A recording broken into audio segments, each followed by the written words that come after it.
اور اسی طرح سے we have to understand the traps of shaitan. You know, the amazing thing about shaitan is he is very patient. وہ بہت صبر سے چلتا ہے، آہستہ آہستہ آہستہ آہستہ آہستہ آپ کو لیتا جاتا ہے، حتیٰ کہ آپ وہ ایکشن ہم لوگ کر دیتے ہیں۔ شروع میں نہیں کہے گا کہ کسی کے پاس شیطان رکھے، نہیں کہے کہ بات سنو نماز نہ پڑھو، بات سنو زنا کرو، کبھی نہیں کہے گا۔ کیا بولے گا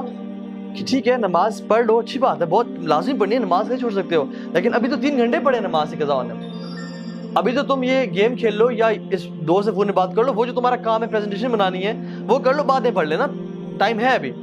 اور آپ کام کرنا شروع کرتے ہیں اور گھنٹے بعد آپ کو یاد آتا ہے کہ نماز رہتی ہے، پھر آتا ہے کہ نماز پڑھو گے تم، چھوڑنے کا تو سوال نہیں پیدا ہوتا، لیکن پہلے یہ کام کر لو، پہلے اس دوست سے کال کر لو، یا پہلے یہ چیز کر لو، تمہارا ہوم ورک رہتا ہے یا تمہارا یہ پروجیکٹ رہتا ہے، اس پہ تھوڑا کام کر لو، اور آرام سے فری ہو کے دل کی تسلی کے ساتھ فوکس ہو کے نماز پڑھنا۔ تو آپ کو اس نے کیا کہا کہ پرائورٹی تمہاری یہ ہے، جب فری ہو جاؤ گے پھر نماز پڑھ لینا، اور آپ اس میں انوالو ہوئے حتیٰ کہ 2 گھنٹے گزر گئے اور آپ کو اچانک سے یاد آئے کہ اوہ نماز چلے گئی، اور پھر آتا ہے کہ آپ کیا قضا پڑھو گے تم، اور اب عصر کی نماز کا ٹائم ہو گیا ہے، تم نے فجر بھی چھوڑ دی، ظہر بھی چھوڑ دی، اب تم عصر کے سامنے اللہ کے سامنے کھڑے ہو گئے، اب کل سے 5 وقت کی نماز پڑھنی ہے، اور پھر آپ کہتے ہیں ہاں میں کل سے 5 وقت کی نماز پڑھوں گا، اور یہ کل کبھی نہیں آتا، حتیٰ کہ انسان کورٹ میں چلا جاتا ہے۔ یہ میں اپنا پرسنل ایکسپیرینس بتا رہا ہوں آپ کو، میں جب یونیورسٹی میں تھا، when I was not practicing، یہ تو میرا حلیہ بالکل بھی نہیں تھا، اور ہم لوگ برائی میں تھے، تو میں اس چیز کو سمجھتا تھا کہ نماز بڑی امپورٹنٹ ہے،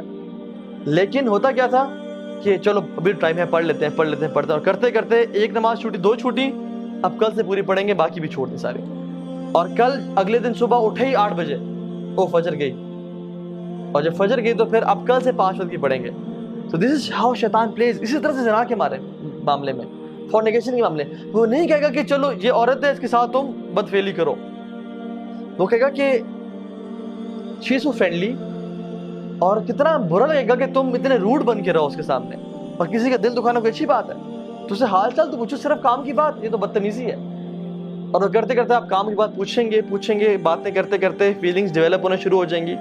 اور آپ کے ذہن میں بہت سارے خیالات اس کو حسین کر کے، حدیث میں کیا آتا ہے، اللہ اکبر،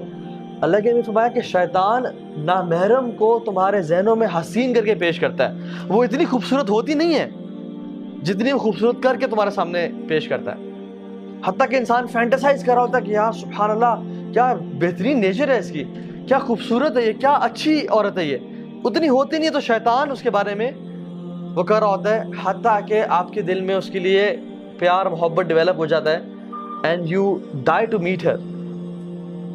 اور جب آپ میٹنگ کرنے جاتے ہیں تو آپ کو نہیں کہتے، تم نے تو یہ چیز ذہن میں نہیں ہوتی کہ تم نے اس کے ساتھ برا گناہ کرنا ہے، بس ہوتا ہے کہ we'll just meet, I'll just see her, I'll maybe propose her or something، لیکن what happens is ہمارے پاس کاؤنسلنگ میں لڑکے آتے ہیں اور کہتے ہیں کہ ہاں بھائی ہمارا ارادہ بھی نہیں تھا، لیکن حالات ایسے بنتے چلے گئے کہ ہم سے یہ گناہ ہو گیا، اور اب کیا کریں، کیا اللہ معاف کرے گا؟ اور پھر آتا ہے اور کہتا ہے کہ اب تم نے اتنا بڑا گناہ کر لیا، اب تم اسے چھوڑ دو گے،